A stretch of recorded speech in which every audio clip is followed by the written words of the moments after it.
Sir ಎಲ್ರಿಗೂ ನಮಸ್ಕಾರ. ಇದು 2012ರಲ್ಲಿ ನಾವು ಭೀಮಾ ತೀರದಲ್ಲಿ ಅಂತ ಒಂದು ಸಿನಿಮಾ ಮಾಡಿದ್ವಿ. ನಿರ್ಮಾಪಕ ಅಂಜಿ ನಾಗರಾಜ್ ಅವರು ತುಂಬ ಕಷ್ಟಪಟ್ಟು, ಒಬ್ಬ ಟೆಕ್ನಿಷಿಯನ್ ಅವರು. ನಾನು ಅವ್ರ ಜೊತೆ ತುಂಬ ಪಿಕ್ಚರ್ ಕೆಲಸ ಮಾಡಿದ್ದೀನಿ. ಅವರೊಂದು ಸಿನಿಮಾ ಮಾಡಬೇಕು ಅಂತ ಹೊರಟಾಗ ಈ ಸಿನಿಮಾಗೆ ಏನು ಬೇಕು, ಕಲಾವಿದರಾಗಿರ್ಬೋದು, ಟೆಕ್ನಿಷಿಯನ್ಸ್ ಆಗಿರ್ಬೋದು, ಮತ್ತು ಪ್ರಾಪರ್ಟೀಸ್ ಎಲ್ಲ ಫುಲ್ ಓವರಾಲ್ ಸಿನಿಮಾ. ಒಬ್ಬ ಟೆಕ್ನಿಷಿಯನ್ ಈ ಥರ ಸಿನಿಮಾ ಮಾಡೋದು ತುಂಬ ಅಪರೂಪ. ಸ್ವಲ್ಪ ನನ್ನ ಸಾಕೋದು ಒಂಥರ ಬಿಳಿ ಆನೆ ಸಾಕ್ದಂಗೆ ನಂಗೆ ಗೊತ್ತು. ಬಟ್ ಅದು ತಡ್ಕೊಂಡು ತುಂಬ ಖರ್ಚು ಮಾಡಿ ನಾ ಏನು ಕೇಳಿದೆ ಅದನ್ನೆಲ್ಲ ಕೊಟ್ಟರು. ನಿಜವಾಗ್ಲೂ ಈ ಸಿನಿಮಾಗೆ ಎಲ್ಲ ಏನೇ ಹೇಳಿದ್ರು ಕೂಡ ರಾತ್ರಿಯಾಗಲೂ ಕಷ್ಟಪಟ್ಟಿರೋ ಒಬ್ಬ ನಾಯಕ ನಟ ಅಂತಂದ್ರೆ ನಿಜವೂ ಅಂಜಿ ನಾಗರಾಜ್ ಅಂತ ಹೇಳಿದ್ರು ತಪ್ಪಾಗಲ್ಲ. ನಮ್ಮ ಕಲಾವಿದರು ತೊಗೊಂಡ್ರೆ ದುನಿಯಾ ವಿಜಯವರಾಗಿರ್ಬೋದು, ಪ್ರಣೀತಾ ಅವರು, ಲೋಹಿತ್ ಅಶ್ವ ಅವರು, ಮತ್ತು ಬೇರೆ ಎಲ್ಲ ಲೋಕನಾಥ್ ಸರ್ ಅಂತೂ ನಂಗೆ ತುಂಬ ಪೆಟ್ಟು. ಸೊ ಅವ್ರಿಗೆ ಆ ಪಾತ್ರ ಮಾಡಿಸ್ಬೇಕು ಅಂತ ನಂಗೆ ತುಂಬ ಆಸೆ ಇತ್ತು. ಅವ್ರಿಗೆ ಹೇಳಿದಾಗ ಅಣ್ಣಂಗೆ ಆ್ಯಕ್ಚುಲಿ ನಡೆಯೋಕ್ಕಾಗಲ್ಲ ಅವ್ರಿಗೆ ಅವಾಗ. ಆದರೂ ಸಹ ನಾನೇ ಮಾಡಿ ಮೇಲೆಲ್ಲ ಕರ್ಕೊಂಡೋಗಿ ಜೊತೆಯಲ್ಲಿ ಕೂಡಿಸಿ ಶಾರ್ಟ್ಸ್ ಎಲ್ಲ ಬರಬೇಕು ಅಂದಾಗ ಅಣ್ಣ ನಾನು ಹತ್ತಿನ ಕಣೋ ಬಾರೋ ಮರಿ ಅಂತೇಳಿ ಅವ್ರು ಹತ್ತಿ ಬಂದು ಕೆಲಸ ಮಾಡಿದ್ರು. ಪ್ರಣೀತ್ ಅವರು ಕೂಡ ಒಂದು ಒಳ್ಳೆ ಪಾತ್ರ ಮಾಡಿದ್ರು ಹೀರೋಯಿನ್ ಆಗಿ. ಸೊ ಬೇರೆ ಎಲ್ಲರೂ ಉಮಾಶ್ರೀ ಮೇಡಮ್ ಹತ್ರನೂ ನಾನು ಫಸ್ಟ್ ಟೈಮ್ ಕೆಲಸ ಮಾಡಿದೆ. ಸೊ ಪ್ರತಿಯೊಬ್ಬರು ಕೂಡ ಕಲಾವಿದರುಗಳು, ಟೆಕ್ನಿಷಿಯನ್ಸು ತುಂಬ ಚೆನ್ನಾಗಿ ಕೆಲಸ ಮಾಡಿದರು. ಸೊ ಈ ಸಿನಿಮಾ ಆಫ್ಟರ್ ಲಾಂಗ್ ಟೈಮ್ ಈಗ ಅಂಜಿ ನಾಗರಾಜ್ ಅವರು ಇದನ್ನು ತಮಿಳಲ್ಲಿ ಮತ್ತು ತೆಲುಗು ಮತ್ತು ಮಲಯಾಳಿ ಎಲ್ಲ ಭಾಷೆನಲ್ಲೂ ಡಬ್ ಮಾಡಬೇಕು. ತುಂಬ ಆಫರ್ಸ್ ಬಂದಿದೆ ನನಗೆ, ತುಂಬ ಚೆನ್ನಾಗಿದೆ ಅಂತೇಳಿ. ನಾನು ಆಗಲೂ ಸಹ ಹೇಳಿದ್ದೆ, ನಿಮ್ಗೊಂದು ಒಳ್ಳೆ ಪಿಕ್ಚರ್ ಆಗುತ್ತಿದ್ದು, ನೀವು ಕಷ್ಟಪಡಿ, ಸಿನಿಮಾನ ಪ್ರೀತಿಸಿ, ಸಿನಿಮಾ ನಿಮ್ಮನ್ನು ಪ್ರೀತಿಸುತ್ತೆ ಅಂತ ಹೇಳಿದ್ದೆ. ಅದನ್ನು ಅವ್ರು ಫಾಲೋ ಮಾಡಿದ್ರು. ನಿಜವಾಗ್ಲೂ ನಂಗೆ ತುಂಬ ಖುಷಿ ಆಯಿತು. ಅವತ್ತು ಅವರು ಒಂದು ಒಳ್ಳೆ ತೀರ್ಮಾನದಲ್ಲಿ ಆ ಸಿನಿಮಾನ ರಿಲೀಸ್ ಮಾಡಿ ಒಂದು ಒಳ್ಳೆ ಲಾಭ ಪಟ್ಟು ಚೆನ್ನಾಗಿದ್ದಾರೆ ಅಂತಂದರೆ ಅದಕ್ಕೆ ನಾನು ಫಸ್ಟು ಸಂತೋಷ ಪಡ್ತೀನಿ. ಈಗಲೂ ಸಹ ಅವ್ರು ತುಂಬ ಕಷ್ಟಪಟ್ಟು ಈ ಸಿನಿಮಾ ಡಿಜಿಟಲಾಗೆಲ್ಲ ಮಾಡಿ, ಕಲರಿಂಗ್ ಮಾಡಿ ತುಂಬ ಕಷ್ಟಪಟ್ಟೆಲ್ಲ ಮಾಡಿದ್ದಾರೆ, ಎಲ್ಲ ಡಬ್ಬೆಲ್ಲ ಮಾಡಿ. ಸೊ ಅವ್ರಿಗೆ ಒಳ್ಳೇದಾಗಬೇಕು, ಈ ಸಿನಿಮಾ ಎಲ್ರಿಗೂ ಇಷ್ಟ ಆಗಲಿ ಅಂತ ನಾನು ಕೇಳ್ಕೊತೀನಿ. Thank you. ನನಗೆ ನನ್ನ ಪಿಕ್ಚರೇ ನಾನು ಲೆಕ್ಕ ಹಾಕಲ್ಲ ಎಷ್ಟು ಖರ್ಚಾಗುತ್ತೆ ಅಂತ. ಇವ್ರಿಗೆ ಹೆಂಗೆ ಕೇಳಿ, ಅವ್ರನ್ನ ಕೇಳಿ ಸರ್. ಅಣ್ಣ ಹಾಂ ಸರ್, ತುಂಬ ಖುಷಿ ಆಯಿತು ಸರ್ ನನಗೆ. ನಾನು ಆ್ಯಕ್ಚುಲಿ ಯೂಟ್ಯೂಬಲ್ಲಿ ಪಿಕ್ಚರ್ ಬಂದಾಗ ನಾನೇ ಒಂದು 5-6 ಸಲ ನೋಡಿದ್ದೀನಿ. ಅಂದರೆ ನನಗೇನು ತುಂಬ ಸಂತೋಷ ಆಗಿದೆ ಈ ಸಿನಿಮಾದಲ್ಲಿ ಅಂತಂದರೆ ಡೈಲಾಗ್ಸು ಮತ್ತು ಸೀಕ್ವೆನ್ಸು ಮತ್ತು ಮೇಕಿಂಗ್ ತುಂಬ ಹೊಸತರಾಗಿದೆ ಆಗಿನ ಇದರಲ್ಲಿ. ಆ ಥರ ಅವಕಾಶ ಸಿಕ್ತು ಕೆಲಸ ಮಾಡೋದಕ್ಕೆ. ನನಗೆ ಅದು ತುಂಬ ಸಂತೋಷ ಆಯಿತು ಸರ್ ಈ ಪಿಕ್ಚರಲ್ಲಿ. ಆಮೇಲೆ ಅವರು ಅಷ್ಟೇ, ಕ್ಯಾಮ್ರಾಮ್ಯಾನ್ ಆಗಿ ನಾವು ಏನೇ ಕೇಳಿದ್ರು ಆ ಶಾರ್ಟ್ನ ಅವ್ರು ಅಷ್ಟು ಕಷ್ಟಪಟ್ಟು ರಿಸ್ಕ್ ತಗೊಡ್ತಿದ್ರು ಅವರು. ಸೊ ಅವ್ರ part of work is A great job sir. ಏನಿಲ್ಲ ಸರ್, ತುಂಬ ಅಷ್ಟೇನು ಕಮ್ಮಿ ಆಗಿಲ್ಲ, ಸ್ವಲ್ಪ ಕಮ್ಮಿ ಆಗಿದೆ ಅಷ್ಟೇ ಸರ್. ಒಂದು ಚಿಕ್ಕದು ಒಂದು 10-15 ನಿಮಿಷ ಕಮ್ಮಿ ಆಗಿರ್ಬೋದು ಸರ್ ಅಷ್ಟೇ. ಮಿಕ್ಕಿದೆಲ್ಲ ಆ್ಯಸ್ ಇಟ್ ಈಸ್ ಇದೆ ಸರ್. ಸರ್ ಹಾಂ ಸರ್, ಇಲ್ಲ ಸರ್, ಚೇಂಜ್ ಮಾಡಿದ್ದಾರೆ ಸರ್. ಅದು ಆ್ಯಕ್ಚುಲಿ ಈಗ ಬಂದ್ಬಿಟ್ಟಿದೆ ವಿಡಿಯೋದಲ್ಲಿ. ಸೊ ಅದಕ್ಕೋಸ್ಕರ ಇದು ಆ ಭಾಷೆಗೆ ಏನು ಬೇಕೋ ಅದನ್ನು ರೆಡಿ ಮಾಡಿದ್ದಾರೆ ಸರ್. ಹಾಂ ಸರ್.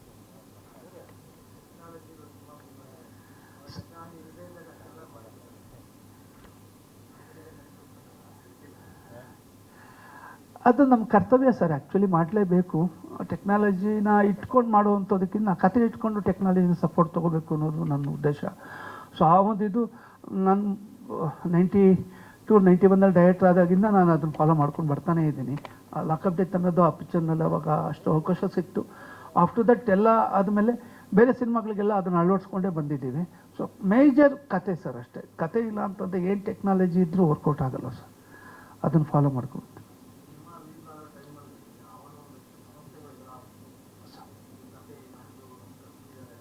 ಹಾಂ ಸರ್.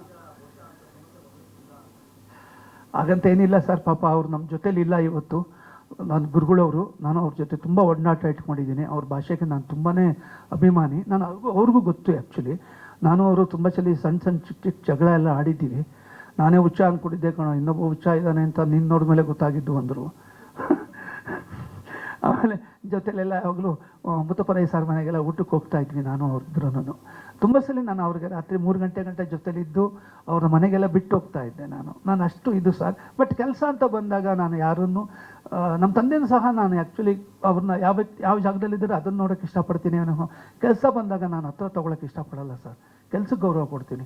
ಆ ಒಂದು ಇದರಲ್ಲಿ ಏನೋ ಸಣ್ಣ ಪುಟ್ಟ ಮಾತಾಗಿರ್ಬೋದು. But it is really great. ಅಂಥ ಬರವಣಿಗೆ ಇರೋಂಥ ಬರಹಗಾರ ಅವರು ಮುಂದೆ ನಾವೊಬ್ಬರು ಅವರು ಅಭಿಮಾನಿ ಅಂತ ತಿಳ್ಕೊಳ್ಳೋಕ್ಕೆ ನಿಜವೂ ತುಂಬ ಸಂತೋಷ ಆಗುತ್ತೆ. ಅದೇನೋ ಒಂದು ಸಣ್ಣ ಇದು ಬಂದು ಒಂಥರ ತಿಳ್ಕೊಂಡೋಯ್ತು ಅಷ್ಟೇ ಸರ್.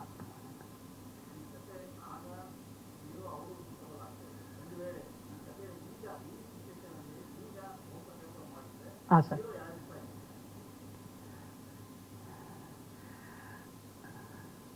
ದರ್ಶನ್ ಕೈಲಿ ಮಾಡಿಸ್ತೀವಿ ಸರ್. ದರ್ಶನ್ ಮಾಡ್ತಾರೆ ಖಂಡಿತ ಸರ್. ಸಾರಿ, ಯಾವುದಕ್ಕೆ ಸರ್? ನಾ ಹೇಳಿದೆ ಸರ್ ಕರೀರಿ ಅಂತ ಹೇಳಿದೆ. ಇವ್ರು ಏನು ಮಾಡೋರೆ ಗೊತ್ತಿಲ್ಲ, ಅವರಿಬ್ಬರು ಏನು ಮಾತಾಡ್ಕೊಂಡವ್ರೆ ಅಂತ ಗೊತ್ತಿಲ್ಲ. ಬೇಡ ಬಿಡು ನೀನು ಅಂತೇನೋ ಹೇಳಿರ್ತಾರೇನೋ ಇವರು ಅಂಜಿ ನಾಗರಾಜ್ ಅವರು. ಏನು ವಿಜಿಗೆ ಹೇಳ್ದ ಬರೋಕ್ಕೆ, ಏನಂದರು? ಕಾರಿಲ್ಲ ಅಂದ್ರ? ಮತ್ತೆ ನಂಗೆ ಗೊತ್ತಿಲ್ಲ ಸರ್, ದೇವ್ರನ್ನ ಹೇಳಿದ್ದೀನಿ. ಅವ್ರನ್ನ ಒಂದಿಬ್ಬರನ್ನ ಕಲಾವಿದರುಗಳನ್ನ ಕರೆಸು, ನಾವು ಎಲ್ಲ ಚೆನ್ನಾಗಿರುತ್ತೆ. ಆಮೇಲೆ ಡೈಲಾಗ್ MS ರಮೇಶ್ ಅವ್ರನ್ನೂ ಕರೆಸು ಅಂತ ಹೇಳಿದ್ದೆ ಸರ್ ನಾನು. ತುಂಬ ಒಳ್ಳೆ ಡೈಲಾಗ್ ಬರೆದಿದ್ದಾರೆ ಪಿಕ್ಚರಲ್ಲಿ ಅವರು. Is A great. ಬಟ್ ಏನು ಅಂತ ನನಗೆ ಐಡಿಯಾ ಇಲ್ಲ ಸರ್ ಆ್ಯಕ್ಚುಲಿ. ಹಾಂ ಸರ್.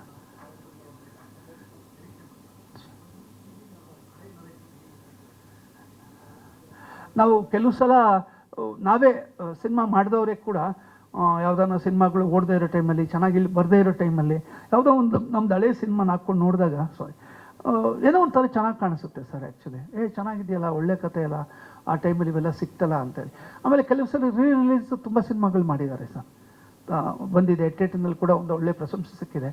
ಆ ಒಂದು ವಿಷಯ ಇಟ್ಕೊಂಡು ಅಂಜಿ ನಾಗರಾಜ್ ಅವರು ಆ ತೀರ್ಮಾನ ತಗೊಂಡಿದ್ದಾರೆ. ನಾವು ಮಾಡಿರೋ ಎಲ್ಲ ಸಿನಿಮಾಗಳಲ್ಲಿ, ಅವ್ರು ನಿರ್ಮಾಣ ಮಾಡಿರೋ ಸಿನಿಮಾಗಳಲ್ಲಿ ಇದು ಒಂದು ಉತ್ತಮವಾದ ಚಿತ್ರ. ಈ ಚಿತ್ರ ಬಂದರೆ ಚೆನ್ನಾಗಿರುತ್ತೆ ಅನ್ನೋ ಉದ್ದೇಶದಿಂದ ಅವರು ಮಾಡಿದ್ದಾರೆ ಅಂತ ನನಗೆ ಅನಿಸುತ್ತೆ ಸರ್.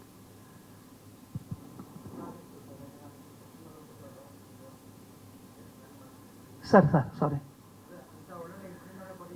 ಹಾಂ ಸರ್.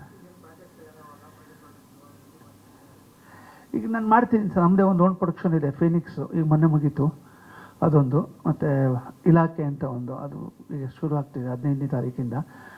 ಈ ವರ್ಷ ಎಲ್ಲ ಒಂದು 3 ಸಿನಿಮಾ ಬರೋ ಥರ ಇದೆ. ಒಂದು ಹೊಸ ಪಿಕ್ಚರು ಈಗ ಮಾರ್ಚ್ 19ಕ್ಕೆ ಶುರು ಮಾಡ್ತೀನಿ ಸರ್. ನನ್ನ ಮಗನ ಸಿನಿಮಾ ನಾಗು.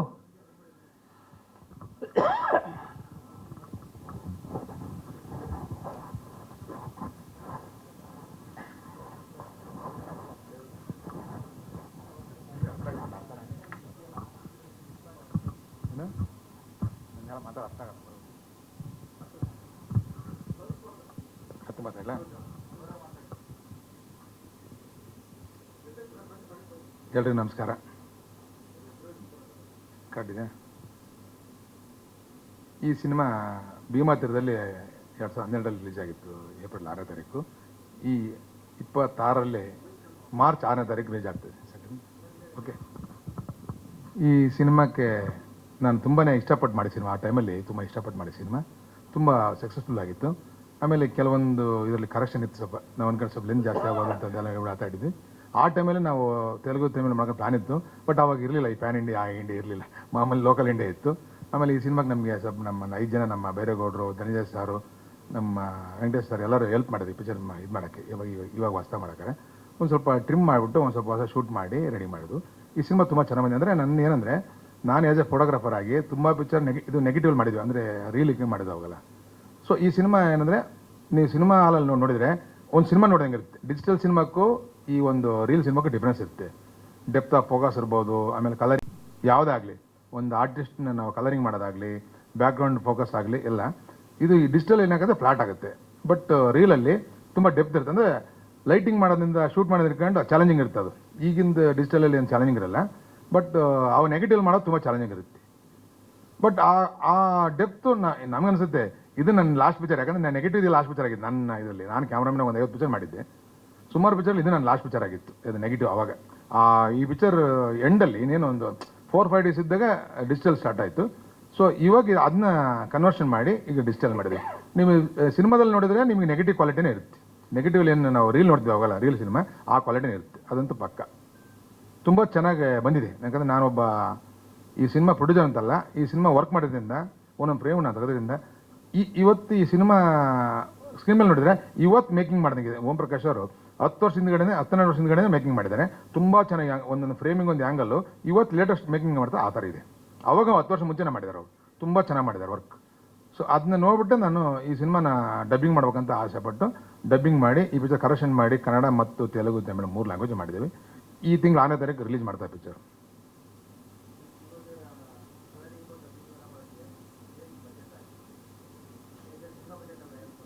ಸಿನಿಮಾ ಬಡ್ಜೆಟ್ ಆವಾಗ ಬಿಡಿ 5 ಕೋಟಿ 6 ಕೋಟಿ ಮಾಡಿದ್ವಿ.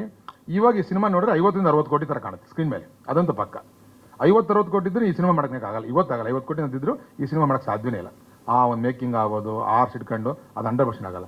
50 ಕೋಟಿ ಕೊಟ್ಟರು ಈ ಕ್ವಾಲಿಟಿ ನನಗೆ ಕೊಡೋಕ್ಕಾಗಲ್ಲ. ನಾನು ಆಸ್ ಎ ಪ್ರೊಡ್ಯೂಸರ್ ಆಗಲಿ ಕ್ಯಾಮ್ರಾಮನ್ಗೆ ಹೇಳ್ತೇನೆ, ಅದಂತೂ ಪಕ್ಕ ಹೇಳ್ತೇನೆ. ಸಿನಿಮಾ ನೋಡಿದ್ರೆ ನೀವು ಹೇಳ್ತೀರಿ, ಇದು ಸುಳ್ಳು ಅವಶ್ಯಕತೆ ಇಲ್ಲ. ಯಾಕಂದರೆ ನಾನು ವರ್ಕ್ ಮಾಡಿದ್ರೆ ಗೊತ್ತಿದೆ. ಯಾಕೆ ಇವತ್ತು ನಂತರ ದುಡ್ಡಿದ್ದನು ಈ ಡಿಜಿಟಲಲ್ಲಿ ಈ ಕ್ವಾಲಿಟಿ ಕೊಡೋಕ್ಕಾಗಲ್ಲ, ಅನ್ನೋದು ಪಕ್ಕ.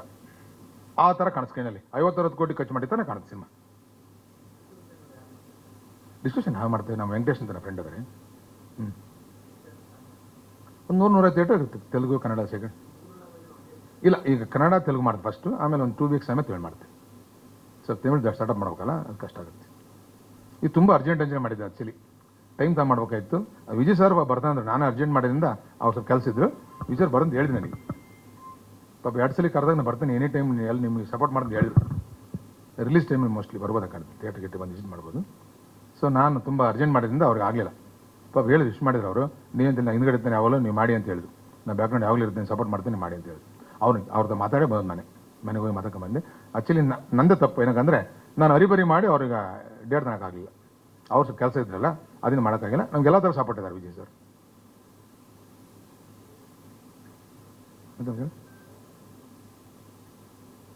Second okay, thank you sir. ನಾನು ಕೆಲಸ ಕಲ್ತೇನೆ ಸುಮಾರು, ಹುಚ್ಚಾಯಿಂದ ಹಿಡ್ಕೊಂಡು ಕಲಶಬೇಳೆ ಸುಮಾರು ಪಿಕ್ಚರ್ ಮಾಡಿದ್ದೀನಿ. ಇವರಿಂದ ತುಂಬ ಕೆಲಸ ಕಲ್ತೇನೆ. ಈ ಭೀಮಾತಿರದಲ್ಲಿ ಕೆಲಸ ಕಲ್ತೇನೆ ಓಂ ಪ್ರಕಾಶ್ರಿಂದ. ಈ ಸಿನಿಮಾ ನಾನು ಏನು ಹೇಳ್ತೇನೆ ಅಂದರೆ, ಸುಮಾರು ಟೆಕ್ನಿಷಿಯನ್ ಈ ಪಿಕ್ಚರ್ ನೋಡ್ಬೇಕು. ಏನಕ್ಕಂತಂದರೆ ಕೆಲಸ ಕಲ್ತ್ಕೋಬೋದು. ಯಾಕಂದರೆ ಯಾವುದೋ ಒಂದು ಕೆಲಸ ಮಾಡಿದ್ದು ನೋಡಿ ಕಲ್ತ್ಕೊಂಡು ನಾವು ಬಂದಿರೋದು ನಾವೆಲ್ಲ. ನಾವೇನು ನಮ್ಮ ಊರಿಂದ ಬರೋಕೆ ಅಣಜಿಂದ ಬರೋಕೆ ಕೆಲಸ ಕಲ್ತಿರಲಿಲ್ಲ. ಇವಂತರ ನೋಡ್ಕೊಂಡು ಇವ್ರದ್ದು ಕೆಲಸ ಮಾಡೇ ಕಲ್ತಿದ್ದು. ಸೊ ಈ ಸಿನಿಮಾ ನೋಡಿದ್ರೆ ನಮ್ಮ ಕ್ಯಾಮ್ರಾಮನ್ ಡೈರೆಕ್ಟ್ಗೆ ತುಂಬ ಹೆಲ್ಪ್ ಆಗುತ್ತೆ. ಅದಂತೂ ನಾನು ಎಲ್ಲಿ ಬೇಕಾದ್ರೆ ಹೇಳ್ತೇನೆ, ತುಂಬ ಹೆಲ್ಪ್ ಆಗುತ್ತೆ. ಸ್ಕ್ರೀನ್ ಓಪನ್ ಮಾಡೋದು ಹೆಂಗೆ, ಶಾರ್ಟ್ ಕಂಪೋಸ್ ಮಾಡೋದು ಹೆಂಗೆ ಲೈಟಿಂಗ್ ಮಾಡೋದು ತುಂಬ ಹೆಲ್ಪ್ ಆಗುತ್ತೆ. ಇದಂತೂ ನಾನು ಈಗಿನ ಏನು ಜನ್ರೇಷನ್ ಟೆಕ್ನಿಷಿಯನ್ ಅಲ್ಲ, ಓಂ ಪ್ರಕಾಶ್ ಅವ್ರ ವರ್ಕ್ 100% ನಿಮ್ಗೆ ಹೆಲ್ಪ್ ಆಗುತ್ತೆ ಈ ಸಿನಿಮಾ ನೋಡಿ. ಟೆಕ್ನಿಷಿಯನ್ ಮೇಜರಿ, ಕ್ಯಾಮ್ರಾಮನ್ ಆಗ್ಬೋದು, ಎಡಿಟರ್ ಆಗ್ಬೋದು, ಡೈರೆಕ್ಟರ್ ಆಗ್ಬೋದು, ಇನ್ಕ್ಲೂಡಿಂಗ್ ಪ್ರೊಡ್ಯೂಸರ್, ಇದು ನೋಡಿದರೆ ಹೆಲ್ಪ್ ಆಗುತ್ತೆ. ಓಕೆ ಸರ್ ಬನ್ನಿ ಸರ್, ಬನ್ನಿ ಸರ್.